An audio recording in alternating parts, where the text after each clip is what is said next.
Ooh, it's nippy. So last night it was 30 degrees below freezing Fahrenheit, right? That's pretty cold. I was outside. Inside the man cave, it was about 35 Fahrenheit. That's pretty cold. How warm is it in your house? But under the covers, snug as a bug, it was a good 98.6, right? My little sleeping bag does a good job. Getting out when nature calls, ooh, that was a little nippy. Anyway, um, this week I spent mostly um, praying, meditating, cooking. It's interesting to cook outdoors when it's below freezing. So my effort to keep my hose um, empire, my water from freezing is constant. But that's what keeps me healthy. I walk up and down my paths and get the everything moving, right? So I move, the water moves, right? And in my life, every day is Christmas, right? I have very little, so I have very little to lose.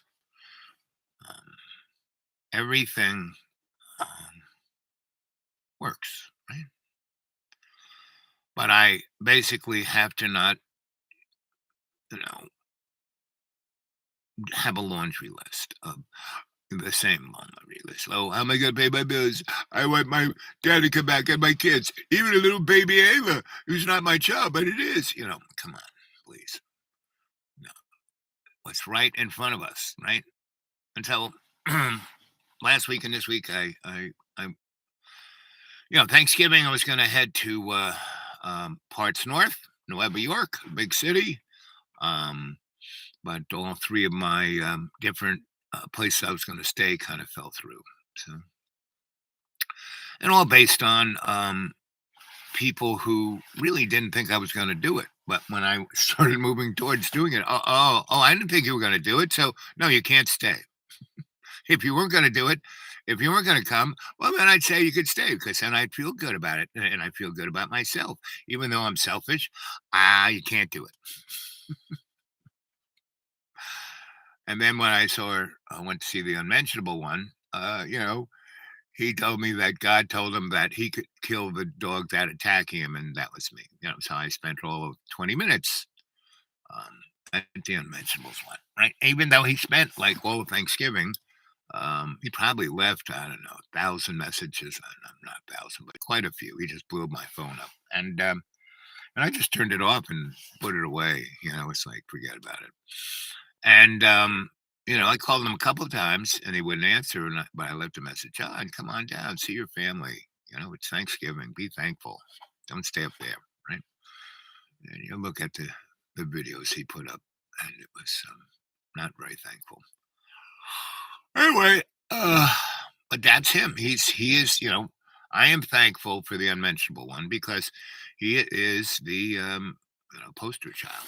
Uh, Poster child. Oh. Uh, so I came back here. I was going to get the full Monty examination, when I came back in spring. But since I came back now, I told them I died. So, had blood taken and all the tests done. And, again, the same, from Landy Canals, you're the healthiest dead guy I know, Yeah. So, but I'm alive and I can walk. I got a new doctor. I got a new pathologist and a new foot doctor and leg doctor. And they are amazed too. Boy, you have no cancer. You have no bones in your leg and you're walking. How do you do that? Right. Because I do it with prayer, unconditional love, and forgiveness. That's how I do it. Right. And I wake up in screaming pain every day, but I pain goes away once I start meditating and praying. And then I go outside, no matter what temperature it is. I basically go outside naked and do my katas, and that's quite invigorating, especially when it's like you know 20 degrees. Like it was 29 degrees below freezing Fahrenheit this morning when I went up there. And but I go out there and I stand in state, and I looked up, and it was before the sun had kind of started to light up the sky. I'm down in a holler, and I live in a sawtooth mountain range, so the sun doesn't really hit me until about 10 a.m. But the sky lights up right around 5:30, right? So I was out there maybe 4:45 when I woke up, and my hat had come off my head, and you know, so isn't this nice stylish coat? I got it at the thrift store for $3. Can't beat it. And this hoodie I got for $1, right? And the hats, I got 10 of these hats for 50 cents a piece. You can't beat this stuff. If you're a good shopper, inflation doesn't hit you. And this coat is just the right size for me. It's a woman's coat. The zips on the other side, the pockets are further back. I never understood why women's pockets are so far back from the center point. But what I do love most about this coat and women's coats, this coat, the bottom of the coat goes right down to my knees. So no wind goes up my back. Men's jackets or coats, I got a overcoat and it's split. So the wind still goes up my back. I don't understand this. So, and this thing is made out of that same alien stuff that's like super light and unbulky and yet super warm. I'm in this car. Let's see. It's 39 degrees in the car, and I'm toasty here. My hands are a little nippy. With neuropathy, your extremities, it's not, my temperature is 98.6 off my forehead, but off my hands, it's more like 94, right? My feet, more like 89 to 92. And I have one of those little pointy thermometers. And I check my extremities every day. I look for sores, et cetera, right? So anyway, I'm in pretty good health, right? I'm pretty happy, and I'm here to read. I also want to say thank you to everyone, right? Someone sent me some spare change on my PayPal yesterday, so it all works. You can send me; it works. It's tested. When when I don't get anything for a month or two, I get a little antsy because I think somehow, because I have no understanding.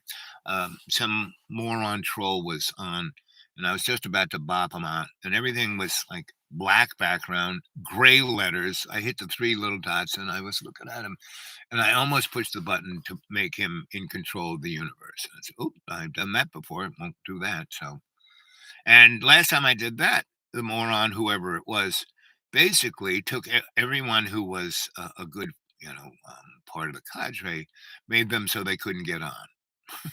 So, and again, all of this is irrelevant because the only thing that is real is love's co-creation. Love is all there is, right?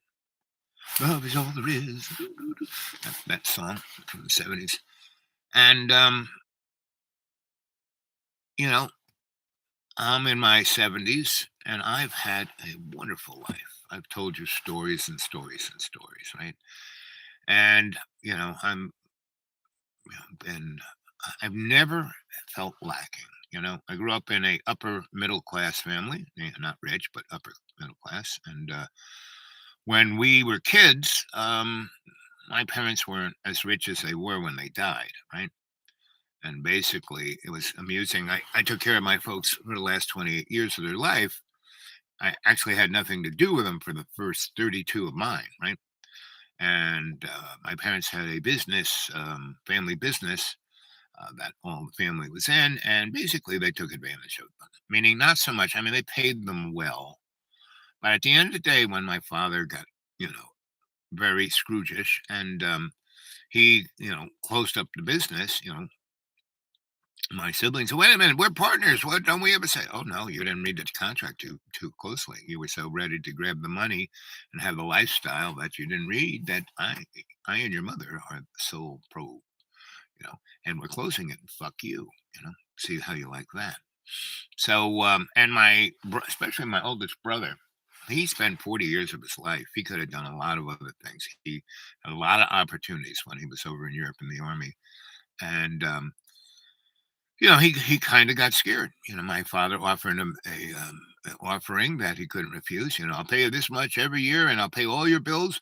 And and my brother built, I would say, 50% of that business, if not more. And uh, from what my parents had started off with in Brooklyn. So, um, and my father would have never had the cash flow he did, where he saw his friends put money in the stock market and not touch it and go up, up, up, up. So he did that. So, and he bought some, he saw me. I always try to get him into real estate, and he screwed the pooch on every deal I put together, to the point where we had this amazing real estate company. We were doing really great. And like within the first 18 months, we had a rent roll of $42,000. I just took the crappiest, burnt out buildings in this certain area that I realized demographically that very soon as the economy was going to take an upswing, um, it would, be because it was just down the road from Southampton, meaning it's just, they don't make too much, and all those yuppies are wanting there. They're going to come a little closer to New York. So we were doing great, right? And there were a couple of towns, Sayville and what's the other one? Oldfield. I mean, these were dead towns, right?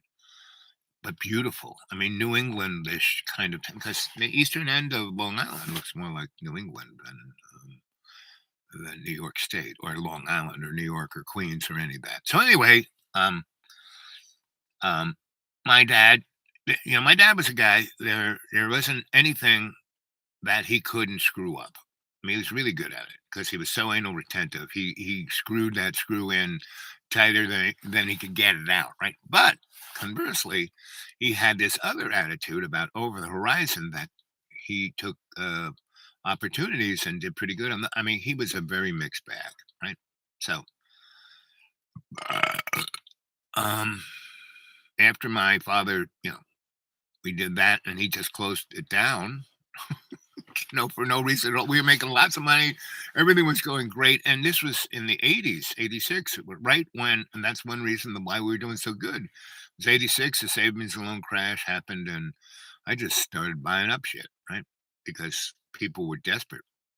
It's like my father was fucking nuts. Anyway, so one day, because he had no idea what I was doing, and yet I could sign a check, and I just kept buying stuff, and I was making other businesses, right? Because there were all these great um, um, um, guys who were carpenters and cabinet makers and plumbers and excavators and painters and plasterers and concrete guys, and they all collapsed, right? They over, in the early 80s and the big boom, they over uh, extended themselves. Then 86, when all the banks, 1986 savings and loans collapsed. Over 120,000 banking institutions went out of business, and we were left with 7 banks in the United States. I mean, that's what it was about, right? And they're all owned by Mr. Rothschild, who owns all the utilities and owns all the food and all the transportation. And that's what we're heading into. 2023 is going to be the year of, oh, you thought, I've been talking about the big splat for the last 4 years, right? And, before COVID, before any of the wars, before any of this, uh, what is he talking about, right? Go back and look at my shows, you know? They're pretty elegant and eloquent, and a lot of people who make money on knowing what's going on in the future basically have gotten a hold of me and said, "Boy, this is great stuff. Keep doing it." I said, "Well, how about sending me some money?" "Oh, we can't do that. I need that money."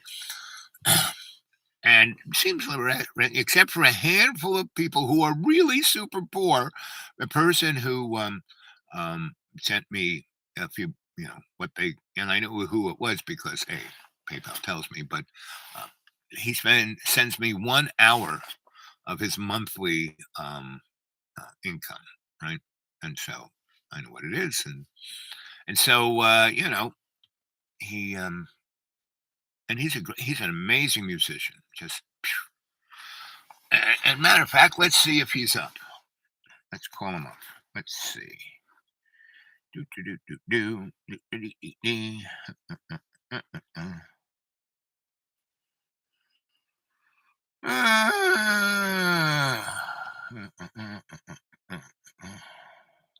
There we go.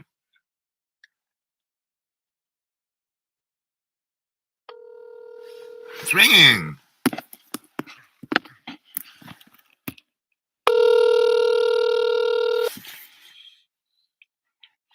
Let's see who's there. Good morning. I said good at morning. Cha cha cha cha.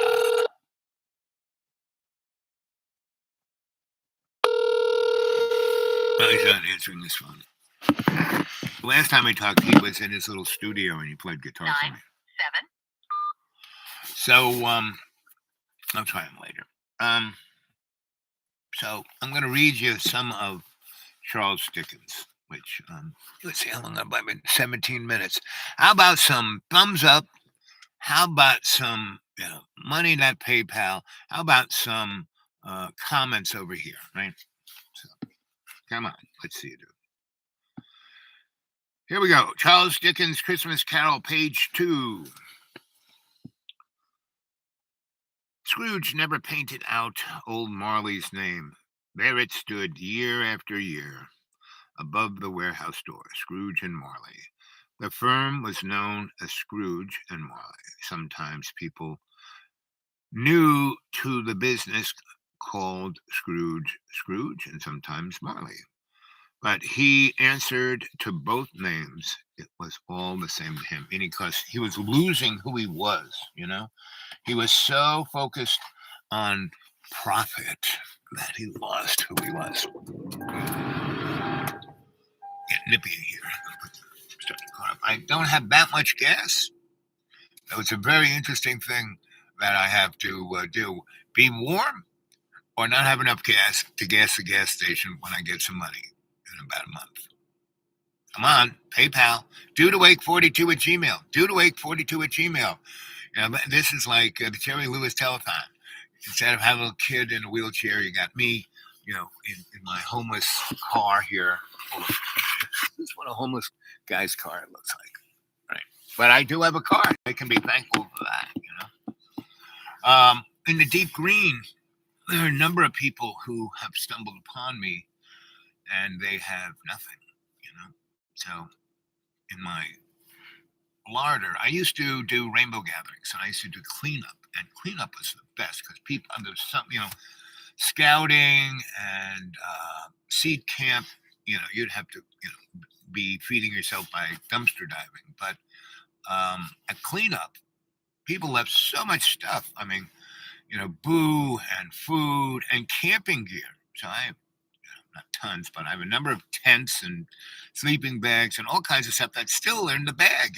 They're 25 years old, but they're brand new. So there were a bunch of folks who,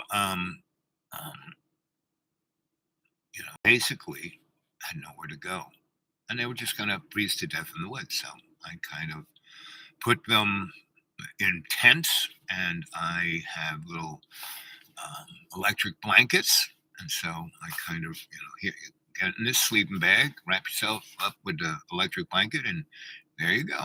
And so they're being very nice. And I'm feeding them too. So about 10 people. So I have no money. Right? Zip. They're just eating out of my larder. Cans have been, 'cause, man, canned food stays forever. So I'm making them up food, and that's the Christmas spirit. You know, I have nothing, and I'm sharing everything. Or I have very little. They have nothing. They have, and so, and they are really,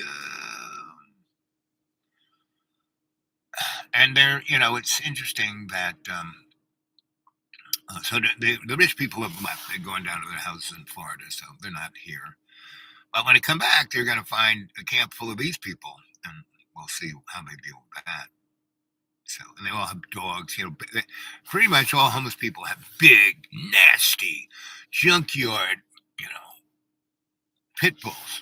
And I'm a dog boy, so I now have, and these people they're not really schooled on dog whispering. I mean, they beat them, blah blah blah. Me, I'm being nice to them, and instead of throwing stuff out, I've been giving it to the dogs. So the dogs love me and they obey me. I've been only doing this since I got back from Thanksgiving, last 3 weeks.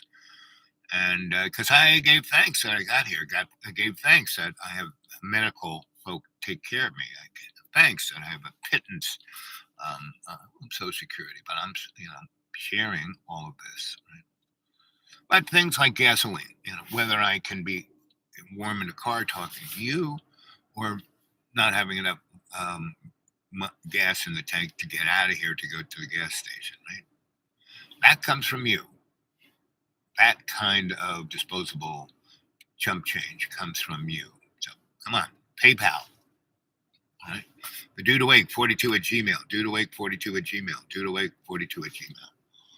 And I will get these people, take some videos of them. Most of them really don't like that, right? There are a couple. I said, can I videotape your story so I can put it on my show? And a couple said, I'll think about it.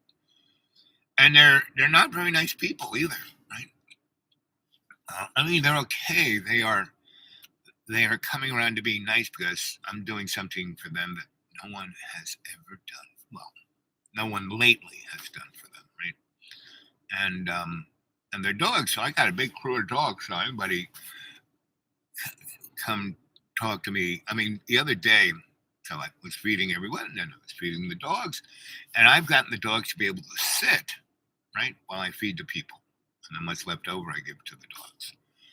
And those people are like, right, and this one guy, he's definitely an alcoholic, so he's got his little stash, and so he got a little nasty, and he just didn't say anything, didn't threaten me, nothing. But his own dog jumped him.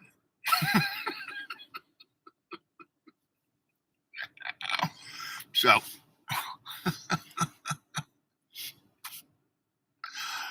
you know what I mean?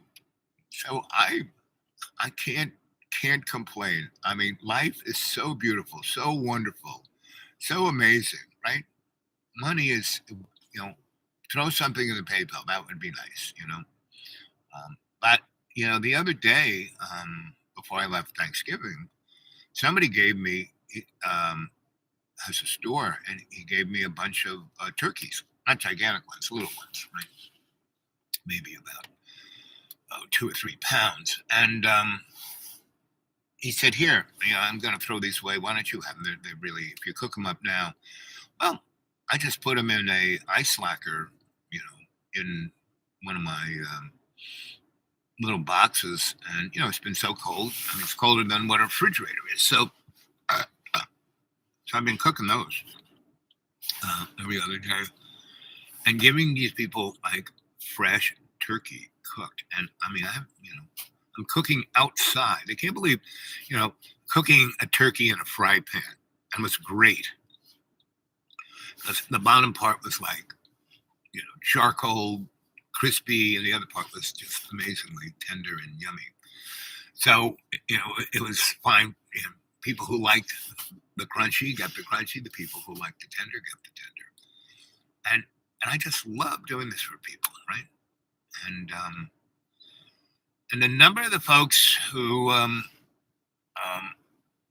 like they all were beyond down on their luck, right? And they would kill themselves if they could, but they can't, so they didn't. And they're cursing God for still living, right? So I'm, I took a bunch of them to church last Sunday, and that was quite interesting. The minister came to me, he said, this is Advent, Christmas, Catholics, right? And the guy said, Al, we allow you to come. We think you're a homeless guy, but we know you're not. We know who you are. But you can't bring those others. You can't bring the others. You can't, some of them don't smell. I mean, we don't know why you don't smell. You haven't taken a shower in 5 years. But, baby wipes is why. It's the Advent month and the holiday and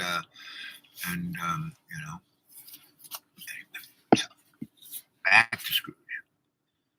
And like I said, Scrooge never painted out old Marley's name. There it stood, year after year, above the warehouse door, Scrooge and Marley. The firm was known as Scrooge and Marley. Sometimes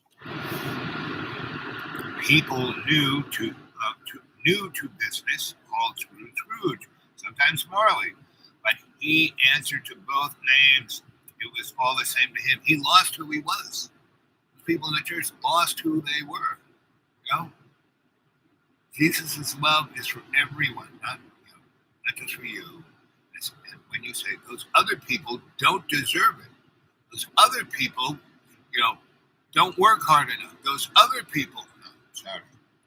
Oh, but he was tight-fisted hand at the grindstone, meaning at work. All he cared about was profit. That was his God, the God of gold, the golden rule. Who has the gold rules? Scrooge, a squeezing, wrenching, grasping, scraping, clutching, coveted old sinner, hard and sharp as flint, from which no steel had ever struck out a generous fire, secret and self-contained and solitary as an oyster. That's the kind of life the rich folk around here have. Not a single flint of flame of love's co-creation. Tight as an oyster. It's all about me. How am I going to pay my bills? I want my children. This is the most important thing. I haven't seen them in 7 years. Again, the unmentionable one is the present day canary in a coal mine, metaphor, poster boy of Charles Dickens' Scrooge.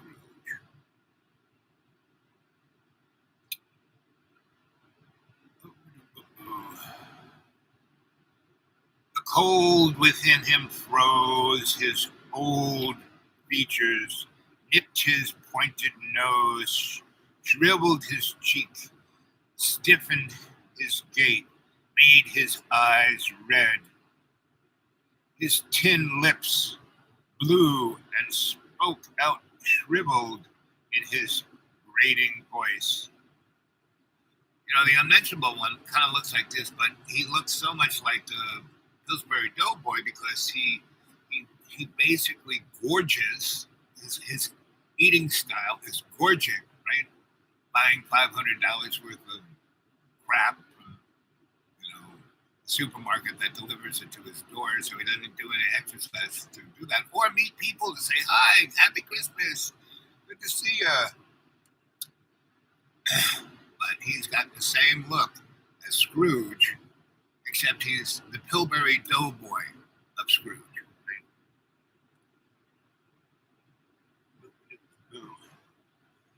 The cold within him, just visualize the unmentionable one when I read this. The cold within him froze his old features, nipped his pointed nose, shriveled his cheeks, stiffened his gait, made his eyes red.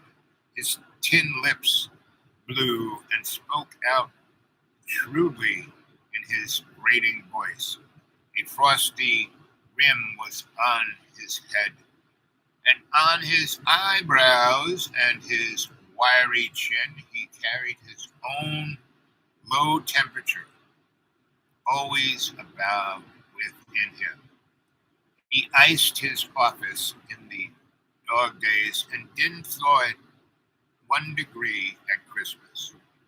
External heat and cold had little influence on Scrooge. No warmth could warm, no wintry weather could chill, no wind that blew was bitter, more bitter than he.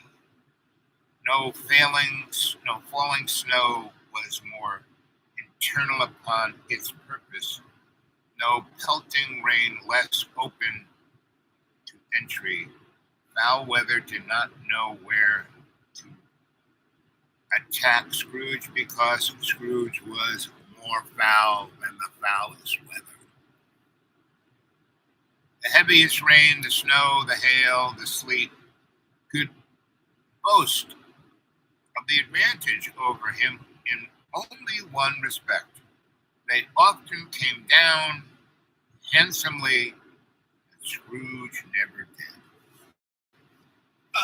Okay, turn the motor off. Out of gas. Remember, PayPal. Come on. Make that light that little light in your heart and go, wow, Sensei Bob has done so much for me. Maybe this will be able, because my electric bill, I'm scared to even look at what my electric bill is going to be coming up in a few days. They read it around the 21st, and I have to pay it by the New Year's, right? And even during the summertime, just if I don't, run a single watt of electricity, just to have it, the privilege to have it cost $40, right?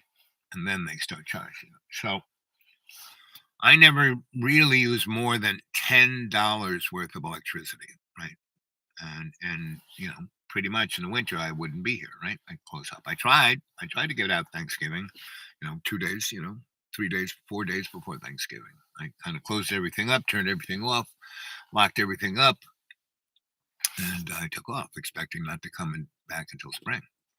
But I'm going to be here, right? So, and I've bedded down people, keeping them alive, and sharing my everything with them, and without the concern that, oh, I'm going to run out someday. I have a lot of stuff I've been just storing up, over the years, and so, and a lot of my clothes I've given to them, and that didn't fit me anymore because I've slimmed down, and so, um,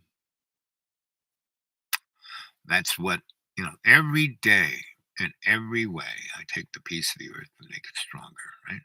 Every day I see as Christmas. I don't just see Christmas one day a year. And yeah, I'm not fixated on getting people presents for Christmas, so they will get me presents. No, I give people stuff. Whatever I got, I give it away. Right? That's one reason why I kept it all. Remember, the dude awake 42 at Gmail, dude awake 42 at Gmail, dude awake 42 at Gmail. Come on, let's have some thumbs up. Come on. Nobody ever stopped him in the street to say, with gladsome looks, "My dear Scrooge, how are you? When will you come to see me so we may have a sup?" No beggars implored him to bestow a trifle. No children asked him what it was o'clock. No man or woman ever once in all his life inquired the way to such and such a place of Scrooge. Even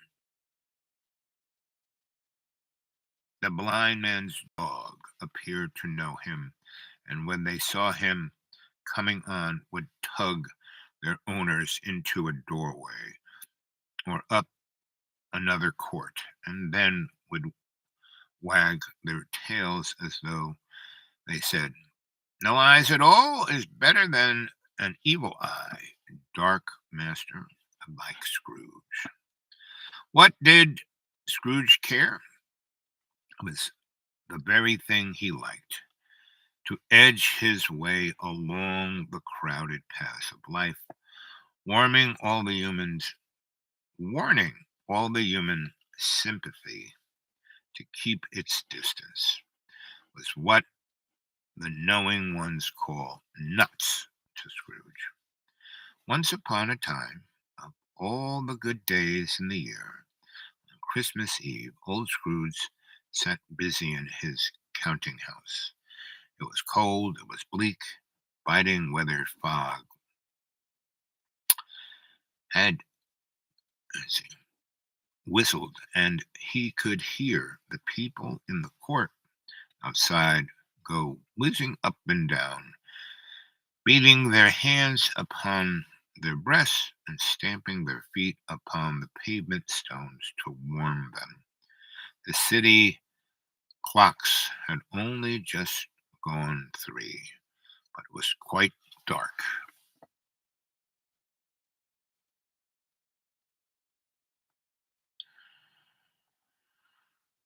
And so our friend, Carrie, whose book this was, she annotated it. And the interesting story of this book, I got this book from the Old Crone's Library. She gave it to me in 1970. And this book was printed, reprinted, under license by Dover Thrift Editions, right? Published in Canada, General Publishing Complex Ltd, 30 Limit Road, Don Mills, Toronto, Ontario. Published in the United Kingdom by Castellet Ltd in London, Fallen Face Road, London. The Dover edition, first published in 1991. I got this book off of the shelf in the Old Crone in Ireland in 1970. 20 years before this was printed, I found it. And it was, Miss Carey's name on it and annotated. Every little bit of it, this thing is annotated every which way, right? And in 1993, I was sitting in a coffee shop in Asheville, North Carolina, and it was a crappy holler coffee shop. And this woman walked in, and she walked by me, and she got something, and they made it for her. And she was walking out with a brown bag in there, and she stopped in her tracks and looked, and I was reading this book. I had it opened up like this, and she stopped and said, "Where'd you get that book? That's my book." And she ripped it out of my hand and said, "See, my name's right there." And then she started to flip through it. And she started in the back and was going up, and her face like turned white. And she was flipping. And, I looked at her and I said, "Oh, you don't look good. You should sit down."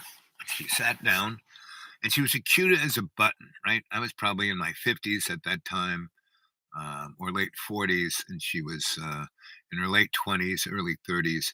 And she sat down, and she was like, almost shaking. And I said, "What's wrong?" She goes, "This is my book. That's my name. That's my handwriting. But I only got to page 18 and reading it. And this was a new book when I bought it. And it looks like it's 20 years old. And this book is totally annotated to the end. And then I've written a number, a big paragraph here of what it meant. And I never did that. How did you get this book? What does this mean?" I said, "It's going to take a long time to tell you what it means. What's your name?" Right? I goes, "What? Well, it says it right there. It's Carrie." I said, "Well, Carrie." And she was, like I said, cute as a button. She looked like the Wendy's girl. She had really red hair. She had 2 pigtails. She had little freckles on her cheeks, and she was quite well. Um, you could say that she was athletic, right, and well shaped, right. She was a covenant of all that is beautiful in women. She looked like Venus's younger sister, right? Right. So we became buds, right? And buds with privileges, right? And she just loved hanging out with me because I just had story after story after story after story. And any of you guys there who live in America, can come in your car, come and get me. I'll leave this place to the homeless folks, and we can go on an adventure. Now, wouldn't that be fun? Wouldn't you like to be on an adventure with Sensei Al Bob? You know, every day an amazing thing, right? Wouldn't you like that? Still, not a single thumbs up, guys. Really, really. Um, and you know, let's see. What do you guys say here? Jesse Riviera, morning. My daughter is named Aurora. That's a beautiful name. Loves, loves what? You guys have to print and put everything in capital so I can read it. I can't really.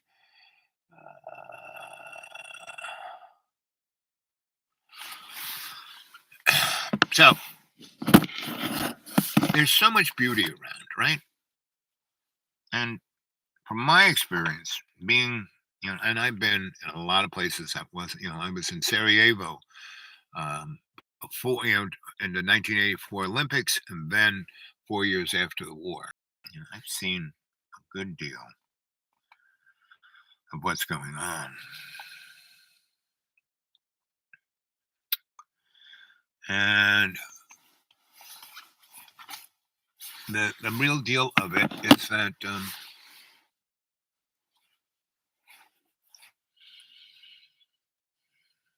whatever horror show you may see is only there to give us a perspective of how beautiful the world really is, right? And the unmentionable one goes on and on. If you looked at his, I mean, when we used to do videos together, I tried to my best to expand the parameter. And why those videos were pretty amazing was I would expand the parameter of understanding of what the universe is. And the unmentionable one just said, how am I going to pay my bills? You cost me money, blah blah blah blah blah. I work so hard to be. I am the best movie. I. So, and that's every word out of the unmentionable's mouth is I. It's all about me. Everything should revolve around me. Where my worldview is, it's all about love's co-creation. What really is amazing about life is what we can do together. Whenever two come together in my name, there I am. Meaning, if any one of you folks came and got me and we went on a road trip, Jesus would be with us all the time because there'd be at least two of us doing something in his name. Right? What kind of adventure? And why do you think I let those people stay here? Because in every day and every way, I'm taking the piece of earth by showing them love and sharing what little I have. And I got a lot of crazy shit, you know, a carton of safety pins. But now, I'm giving half of it away, keeping the clothes together. Half the clothes I had, I gave it away. And my washing machine is broken, but my dryer still kind of works. And so when I first came here, it rained and rained and rained and rained and rained and rained. I put my last big tarp up and put their little tents underneath it. And it was still warmish, like 60 during the day and 40ish at night. Now it's not so much that. Now, like I said, right now it's below freezing. I don't have a thermometer in front of me, but when I last looked, it was around 28. Uh, and this morning when I woke up early, boy, the sky was just screaming with stars. It was beautiful. And there I was naked, right? And one of those got, they have noticed me getting up early because I got Christmas lights all over the place, and I just hit this one little switch, and everything turns on like it's a amusement park, which it is, right? And so the first time I did that, there were a few people, not as many as there are now. Um, you know, they like looked at, were you outside naked? You know, uh, moving around. I said, "Yep, I was doing my katas." and try to get them to exercise, try to get them to meditate, try to get them to actually work, help me do stuff. They don't do anything. Yeah, they just sit around and they don't even get firewood. It's like, I'm an old guy. They want me. I said, no, no. There's a certain level, right? And I control the juice. So, they want to stay inside their little tent with a electric blanket, 24/7. And no, nighttime gets dark, turn the juice on for that. Gets light, turn the juice off, right? So, um, the dogs actually are more well behaved. Remember, the dude awake 42 at Gmail, dude awake 42 at Gmail. Come on, throw some change in that PayPal. It works. Somebody sent me something. Do do do do do. Let's try this Mr. Music. Come on, ring. You rang before. Doesn't want to ring. Yeah, there's no bars. Such is life. So out here, it's a miracle when I get a bar. So I just get used to the miracles, and sometimes it doesn't work. So come on, some thumbs up. Anybody? Really? So let's go back to Dickens. Do, do, do, do, do. Boop, ba, doop,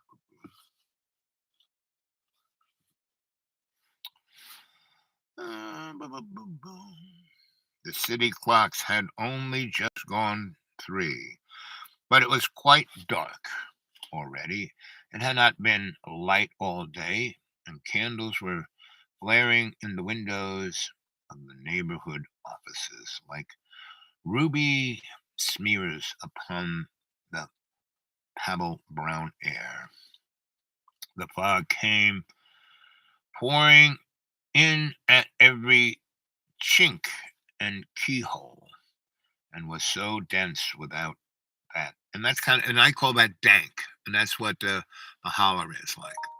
The holler is like a small England.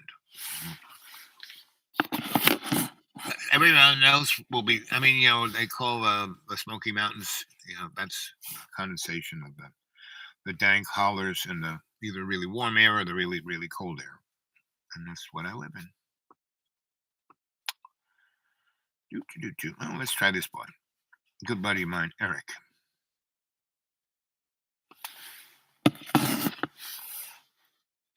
Photographer buddy of mine. Really great photographer. And he's about my age, either a year younger, a year older, somewhere in that. He was a New York boy, Long Island. He kind of followed, I followed his path, he followed my path, whatever it was. And we had known about each other, but wasn't hanging out until we met up in Nashville. Nope, it's not ringing. The phone ain't doing the magic. Let's see. Still, oh, there's one. Is that no thumbs up? Come on. Oh, Jesse, it gives me thumbs up in emojis. Well, that's something. Thank you. Yeah, I don't know how that relates to the algorithm, but such is life, right? And again, who cares? I don't about all of that because I mean, it'd be nice if the algorithm, but they're keeping me down on the farm. They constantly say I have more than 2,000 shows, and they keep saying I only have 1,500. So it's like that, and they keep saying that I have only so many subscribers. And then when I go deeper into I'm learning how to go deeper into uh, the demographics of my channel. There's actually about almost 800 subscribers, right? So, but that's life. That's what I can do right now.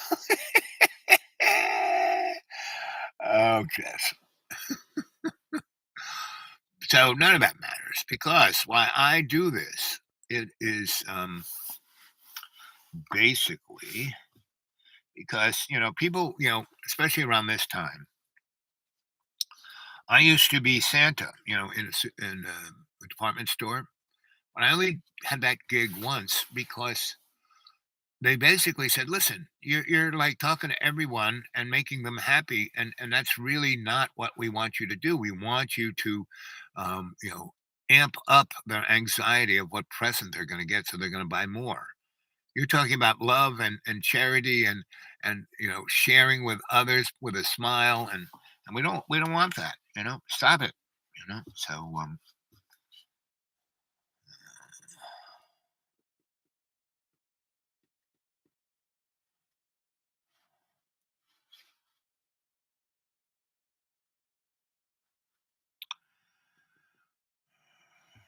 uh,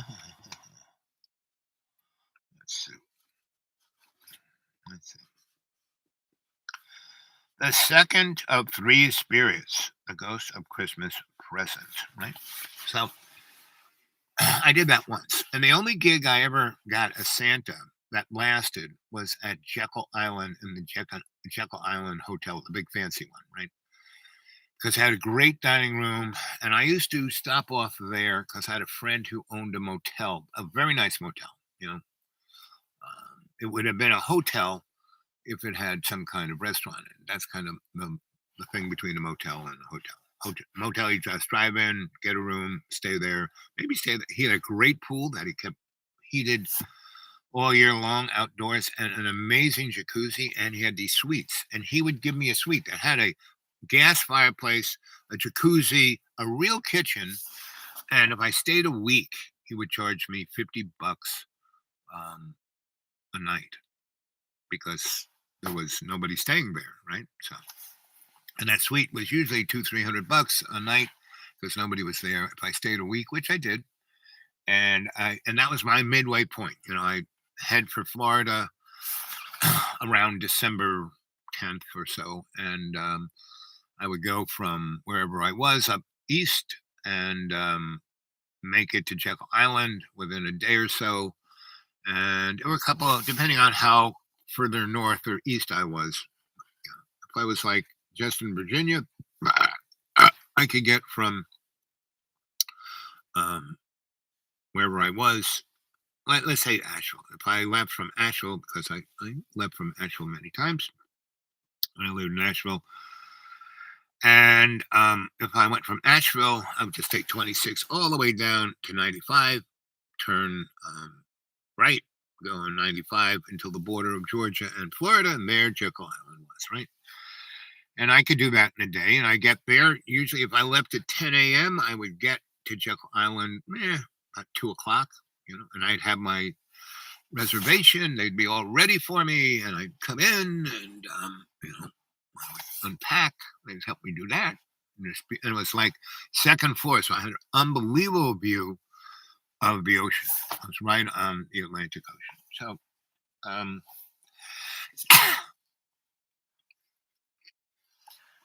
I would unpack, enjoy that place. The other way, towards the bridge, was the conference center, and past the conference center was like the little town where the worker drones, the fishing village, had been. And there were some really nice bars, like worker bars and worker restaurants, clam houses, right? That had fish. These guys were fishermen. They had fresh fish, fresh clams, fresh oysters, oyster soup, all kinds of really good soups. And there were three or four of those places that I had been going to for years, so I knew everybody to the point where this one place, um, you know, not only did it have a restaurant and a bar, it had a pool and a place to play volleyball, but the pool wasn't open during the winter. I mean, it would open up in March, April, but it was mostly for the people who lived there. It was like their, community center almost. It was way fun, right? It had Wi-Fi, and this is when no one had Wi-Fi, and everybody hung out there if they weren't working. And there was a ton of people who worked in that big hotel, and in the other 20 or so other hotels, like my friends.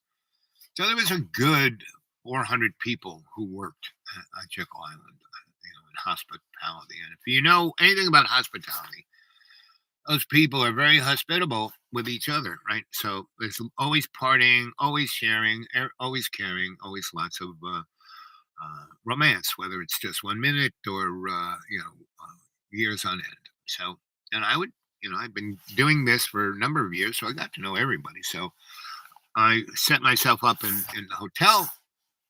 I drove to, and I would, before I went over that bridge into Jekyll Island, I would stop in the Walmarts and get whatever I thought I was going to need, for at least a few days. And then I would unpack my car completely.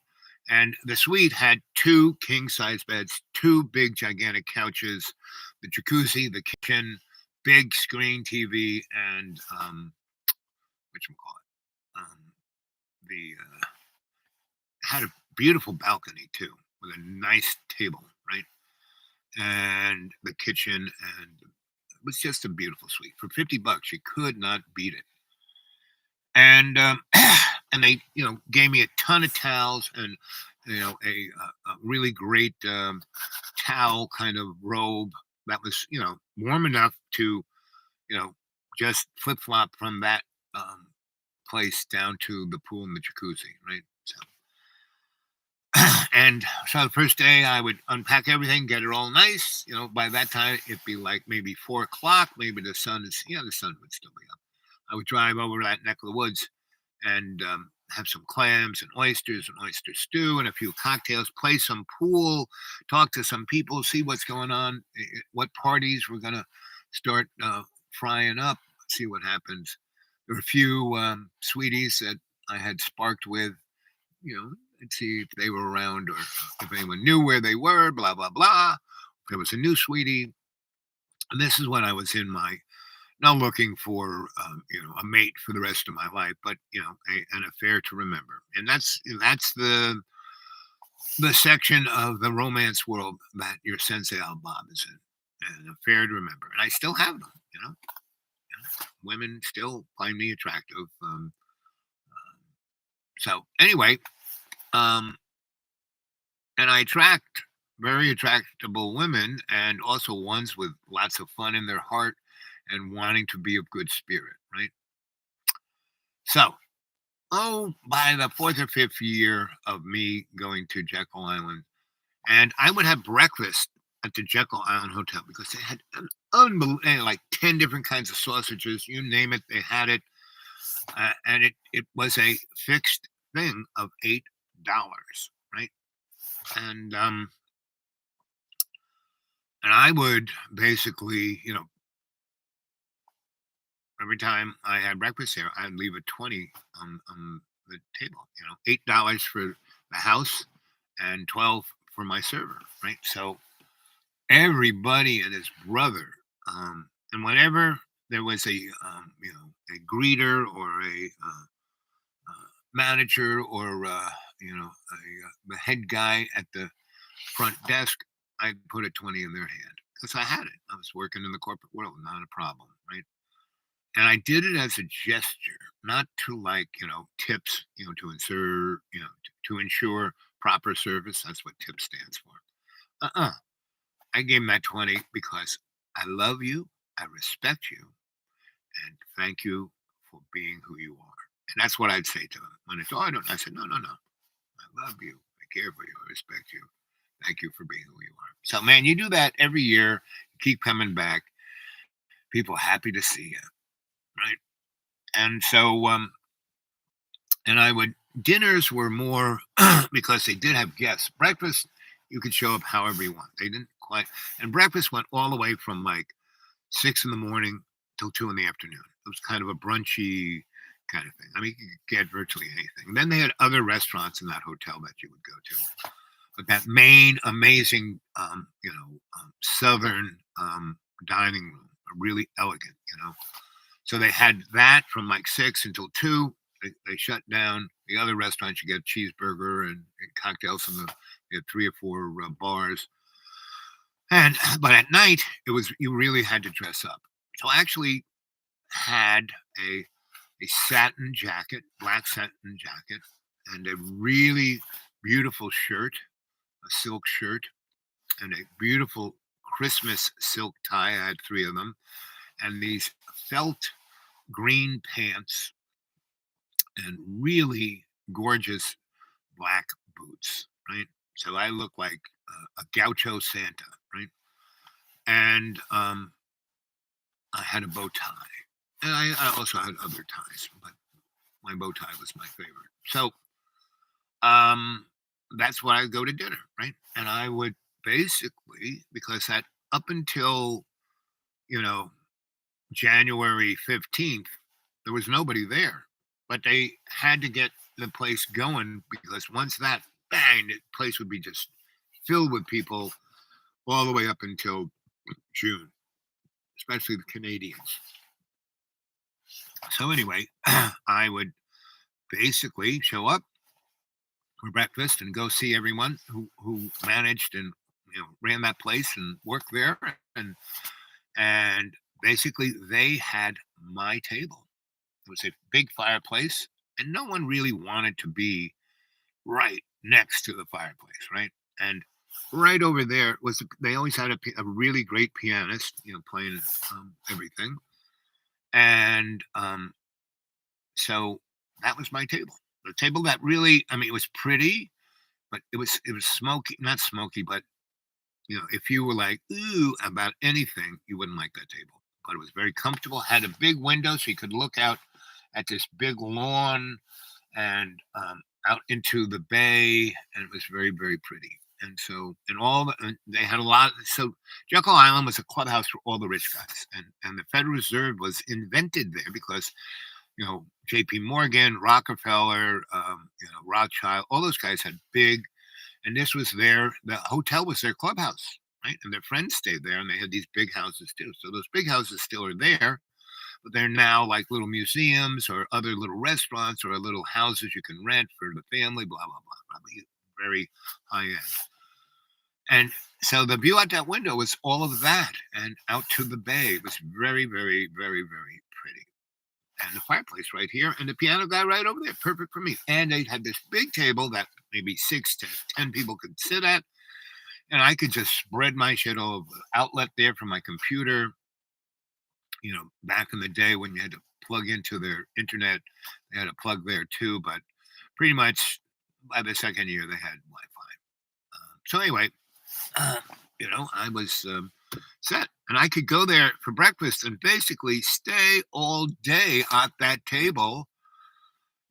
And I would sometimes have my dinner outfit in a bag that I would just hang up on this railing, and I'd stay there if it was cold or it was raining or any of the above. And my two dogs that were with me, I would drop off at the guys who fixed the place, the maintenance shed. I would drop my dogs. I loved my dogs, right? And my dogs love those guys. So mostly Bella would just sit by the heater, and Homie would, where are we going? What are we going to do?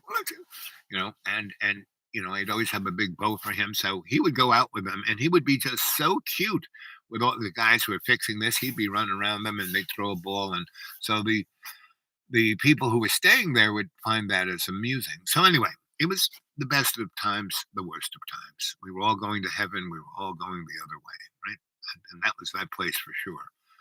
So that was my ritual. I spent a week to two there. So by about the third or fourth year I was making this a ritual, I basically was eating dinner there, and I think it was Christmas Eve, right?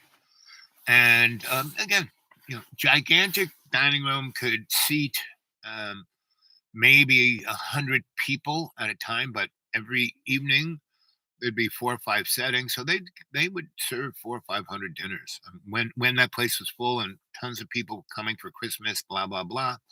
But for some reason, yeah, and they would leave the Christmas stuff up until Valentine's Day, and then they would go wild for Valentine's Day. But they'd also be wild for New Year's, right?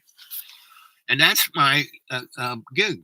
I would stay there from around the 10th to the 15th of December till the 10th or 15th of January. Still nobody there, right? So I would experience Christmas and New Year's at that place, and all my friends there, and etc. So it was just an amazing. How long did I do that? For almost 15 years, right? So that fourth or fifth, Christmas Eve, I'm there, and the manager would come over and we talk, and the dining room person would come over and talk, and a few other people, if they were there, would come over and talk, and certain servers or kitchen people who knew me and that I'd given them, and they would come down and sit down, and the manager, everybody would allow, because I was kind of over in the corner, but there was never anyone, this place could seat 100 people at a time. And there would, all of those days that I'd be there, there'd be no one at dinner more than 20 people. And they would go sit over the other side, where these big, big windows looked out into the bay and where the big bridge was. And that was like the big fancy view, right? And they had another fireplace on the other side, not close to it, but really pretty, and the big Christmas tree would be there. So 20 rich people would sit over there. Me, I'd be way on the other side of the dining room where nobody was, next to that fireplace and that window and the piano guy. So, um, and the buffet was kind of over just nearby. Nobody wanted to sit next to the buffet. But me, I did. I just kept going back. This is when I was starting to, I was probably weighing 330 pounds in those 15 years. Between 350 and 400 pounds was what I weighed in that period of time. And so, anyway, I'm sitting there, and there's this big family, about 20 people, a big table, and most of them were kids, and they were running all over the place. And you know, obviously this guy had some cash. He probably paid the maitre d off, and nobody cared, right? And he said, "See that guy over there? Have them play over there. Don't let them. We have two other tables. We're gonna have like maybe 10 tables tonight. We're gonna stay here all Christmas Eve up and through midnight, because that place for dinner would start at 6, and the major servings were to, I don't know, 10, but they would keep it open till 1 for people who want a light dinner, right? And still, have more drinks and listen to the piano guy, right? And because they had a really nice bar there too. So anyway, I'm over there, and these kids are running and like pulling. Are you Santa Claus? Are you Santa Claus? And I go, no, I'm Santa's younger brother, Bob. I take care of the naughty and nice list. And, you know, uh, let me look at your palm. And I read their palm. Wow. Oh, yeah." And they go back and tell their mom. And then their mom would come over and say, "Can I have my palm read?" Yep. Anyway, at a certain point, one of these moms came over and said, "Why don't you join us for dinner? Everyone would love to hear, you know, 3 of my sisters you've told, I read their palms, and you're amazing, and you tell us such great stories, and we, would you join us for dinner?" And I said, "Well, I already had one dinner, but a second dinner would be fine. Sure, I'll come over."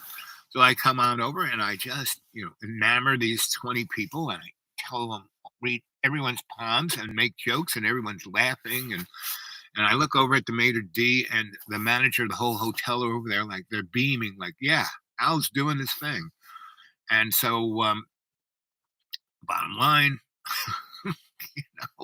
have a great time, and these are, it's all one big family, but they're, daughters and sons. There's the rich father and the mother, right?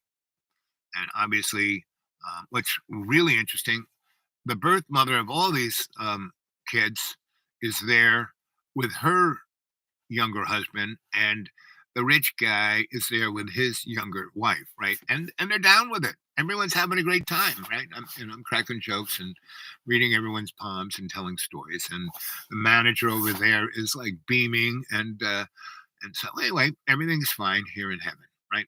So I'm kind of, next to the pre-domo guy, the head guy. They kind of sat me close to him.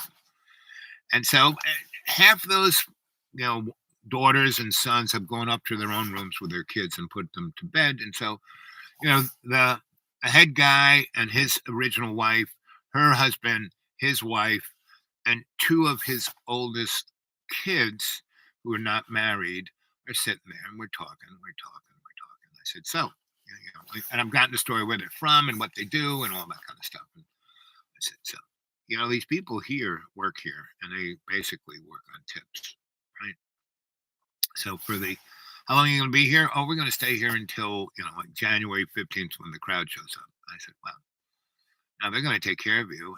But you are just, and no matter how big a tip if you give you the 15% and what you spend $4,000 this evening on booze and dinner, well, 15% of that for those servers is pretty good. But the other people who also make this whole thing work, they may get a little taste of that. But you got the cash.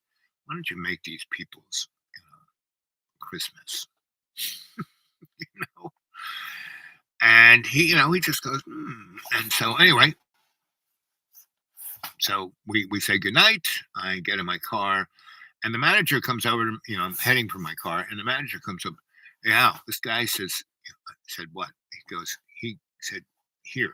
And he hands me an envelope, and there's a check in it for, I go, okay, thank you. And he said, also, he said you could stay here as long as you want. And we have the JD Rockefeller suite for you. That's what I said. It's no, you go up there, check that suite out. You can stay there as long as you want. He said, as long as you want. That's like till 4th of July, I said, okay.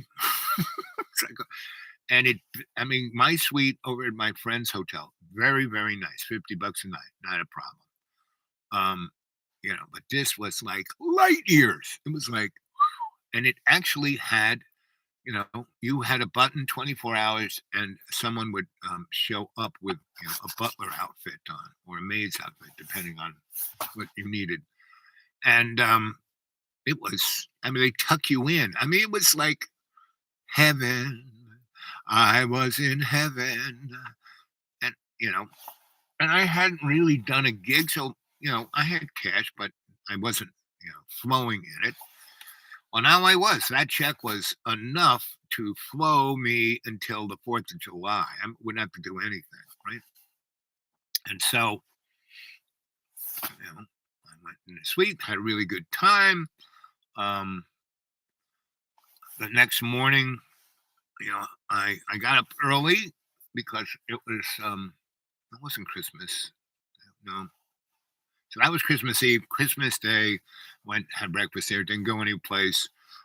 Had the big fancy dinner, and by this time, they had a Christmas dinner was a pretty big thing. Other people, it was advertised all around that neck of the woods. So not only people of Jekyll Island, but people from the other things would come to that Christmas dinner. So they had a full house. So the manager actually stuck a big chair, and did which I'm going to read, the description of Scrooge's spirit of Christmas present. Let's see. Ghost of Christmas present. Awakening in the middle of a prodigiously tough snore and sitting up in bed to get his thoughts together, Scrooge had no occasion to be told the bell was again upon the stroke of one. He felt that he was restored to consciousness in the right nick of the time, meaning, when people die in their sleep, and people now, have what's that? You can't sleep because you're snoring too much. This is what this guy has, right? For a special restored to consciousness in the nick of time, meaning he almost died. For the a special purpose of holding a conference with a second messenger dispatched to him through Jacob Marley's invitation. But finding that he turned uncomfortably cold when he began to wonder which of his curtains this new specter would draw back. He put them every one aside, which his own hands, with his own hands, laying down again, establishing a sharp look out all around of the bed, for he wished to challenge the spirit of the moment of its appearance, and did not wish to be taken by surprise and made nervous.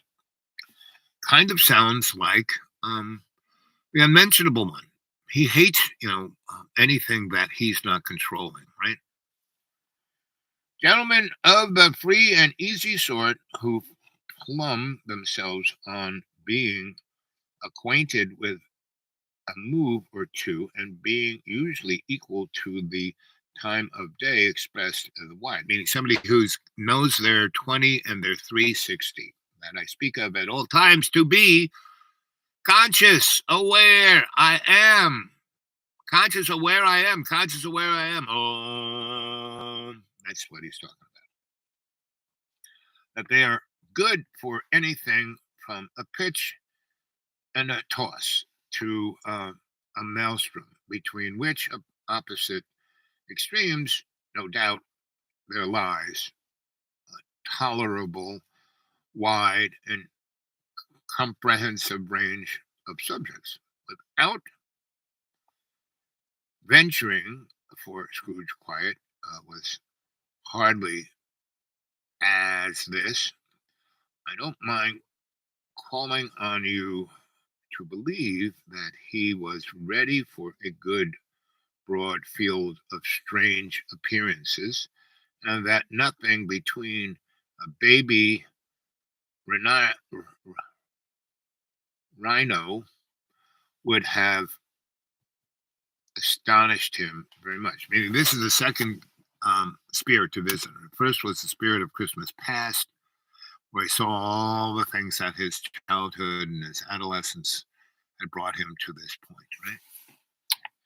Now that's called reflection, right? So now, Scrooge is ready for this other guy because he's been in reflective mode, right? So he's ready to change. He doesn't know that quite yet, but he's ready for it, and that is exactly what our character actor, um, the canary in the coal mine, the unmentionable one, is. He can never be ready for anything. He's always in the same laundry list. Last 7 years I know him, he's never changed one iota. He has a good heart, but it's a Scrooge, in the tale of the spirit of Christmas past. Scrooge had a great heart. He was a sweet guy, but he talked himself into being Scrooge. And before he wasn't Scrooge, he was Ebenezer, right? His lovely sweetie called him Ebenezer. The sister he loved dearly called him Ebenezer. Right? Now, being prepared for almost anything, he was not by any measure prepared for nothing. Consequently, when the bell struck one and no shape appeared, he was taken with a violent fit of trembling.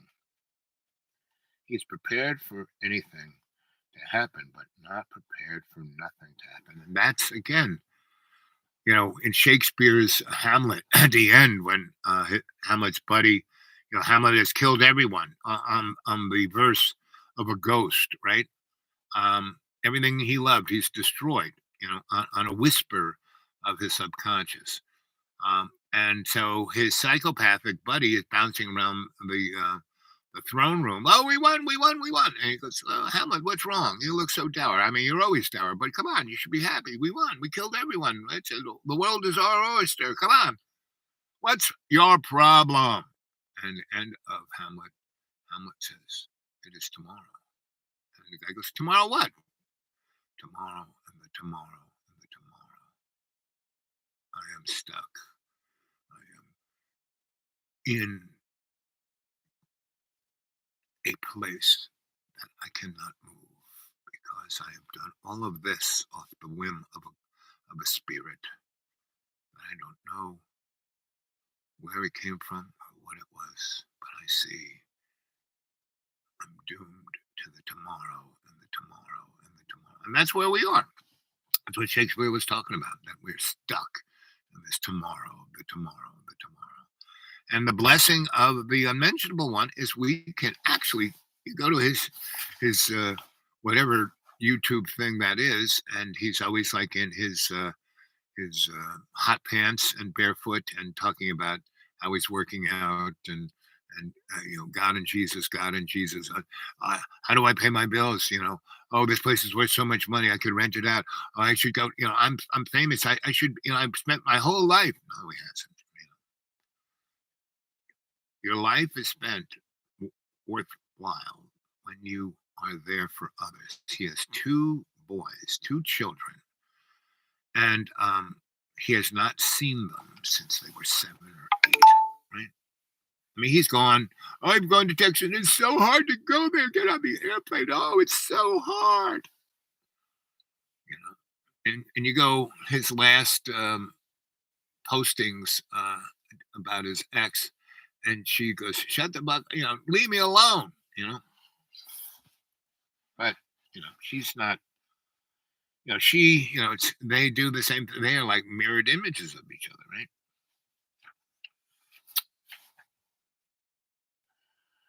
So Scrooge was not prepared for nothing to happen, right? Because it was, his experience of the Christmas past put into perspective of what his life was now and what caused the life he has now. And instead of just, everything's profit, he's starting to read, everything in his past life wasn't about profit. It was about sharing, about loving, about caring, about understanding, right? 5 minutes, 10 minutes, a quarter of an hour went by, and yet nothing came. All this time he lay upon his bed, the very core and center of a blaze of ruby light, which streamed upon it when the clock proclaimed the hour, and which, being only light, more alarming than a dozen ghosts, meaning a shimmer of this warming light was coming, right? And again, it just he's waited a quarter hour, but it was still the same minute, right? As he was powerless to make out what it meant of would be at, and was sometimes apprehensive that he might be at the very moment an interesting case of spontaneous combustion, meaning this light that wasn't a light because he was so cheap, he didn't have a fire or anything or a candle burning, and yet there's this unbelievable light, right? And he was worried that he was going to go up in spontaneous combustion without having a consultation of knowing it. At last, however, he began to think as you or I would have thought at first, for it is always the person not in the predicament who knows what ought to be or have been done, and would be unquestionably have done it at least. And that's very true. Meaning, all of us who are standing over here watching the situation go on, hey, like we're watching a movie and that person's going into the house like the killers, and don't go in the house. What are you, crazy? Don't go in the house. Let's see. At last, I say, no, no, no, no. At last, however, he began to think as you or I would. First, or is always a person, blah, blah, blah, blah, would unquestionably have done it. At last, I say, he began to think that the source and secret of the ghost's light might be in the adjoining room, from whence, on further tracing it, it seemed to shine. So the light wasn't coming into his bedroom, it was in another room, right? This idea taking full possession of his mind, he got up softly and shuffled in his slippers to the door. The moment Scrooge's hand was on the lock, a strange voice called him his name, and bade him enter. He obeyed. It was his own room.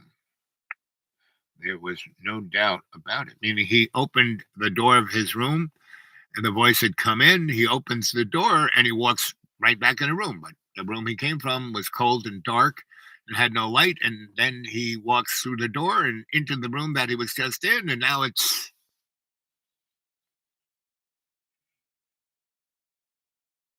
was his own room. There was no doubt about that. But it had ingenious, surprising transformation.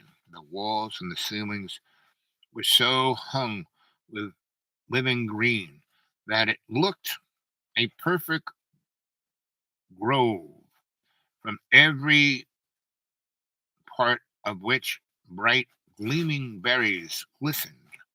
The crisp leaves of the holly, mistletoe, and ivy reflected back the light, as if so many little mirrors had been scattered there, and such mighty blaze went roaring up the chimney as the dull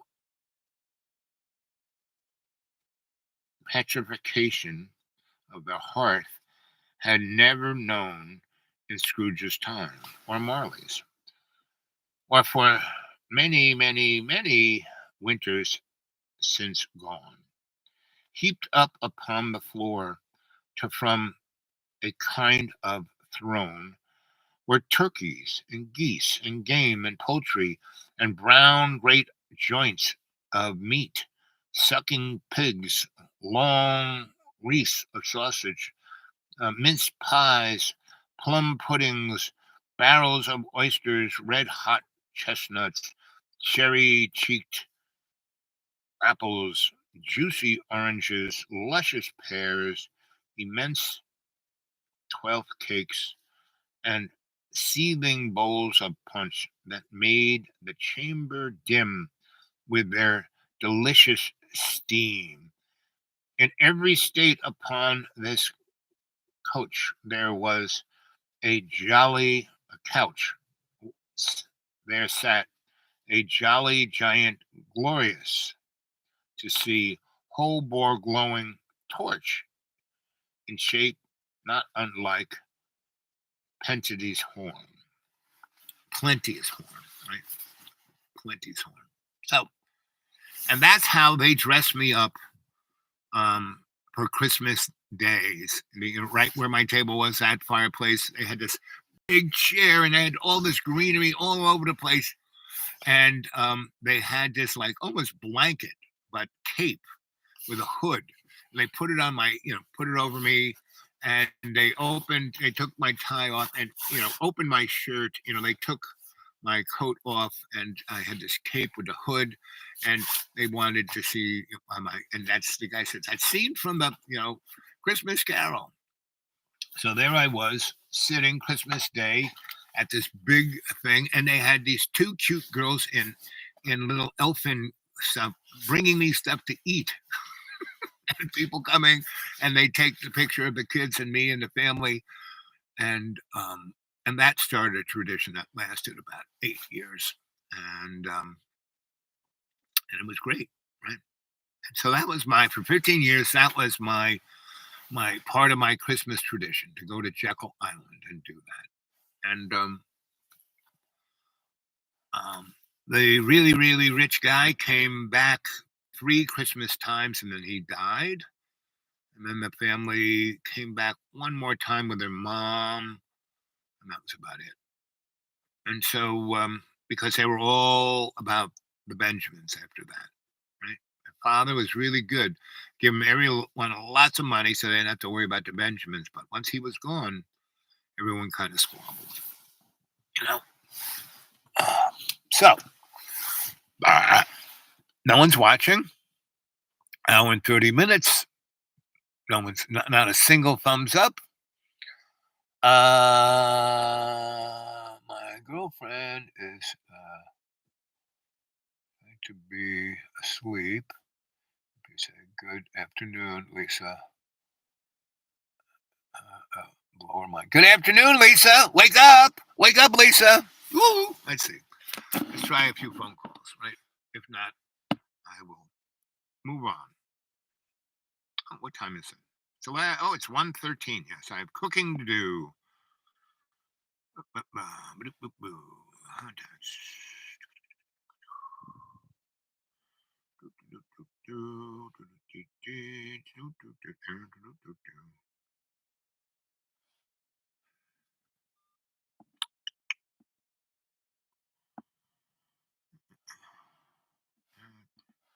Let's try sweetie.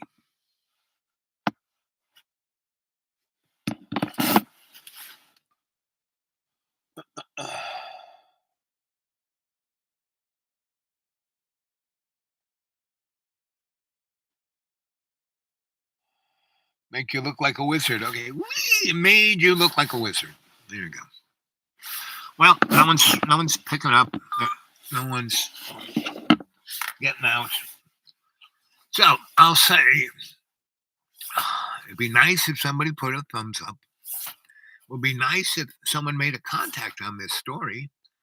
It would be nice if someone put something in my PayPal. It works. Someone did send something. It works. That guy sends me 1 hour of his monthly paycheck, right? And which is, more than $10. I'll say that, and less than 20. And he normally does that every month, just as like this is a test. In case of emergency, you would have been told. So he does that just so I know that PayPal works. But for last month, he hasn't done anything. Last 2 months. So this one he did. So thank you, thank you, thank you for everyone who has put something on the PayPal. Everyone who watches, thank you. Everyone who is changing their life, thank you. Everyone who is seeing themselves as love's co-creation, thank you. And maybe I'll see you tomorrow, Monday. I have some errands to do. I have enough gas. Let's see. No, still nothing there. So anyway, I'm going to. What time is it? Oh, when it's 33:33, I will bail. So how about some? Yeah, thumbs up. Come on. It's 1 hour, 32 minutes, and 38 seconds. That makes 33:33. I'll be on my way. I love you guys. Remember to breathe in that chi, that prana, and be grounded to the chi, conscious of where you are. Remember that. Conscious intent, you are. Remember it. Right? Know you're 20, you're 360. And every day in every way, take the piece of yours and make it stronger. There we go. 33, 10. Let's see. So I hope you enjoy this, sharing that Christmas with me. I'll talk to you later. Here we go. No, it's not 33 yet. Another 6 seconds. Here we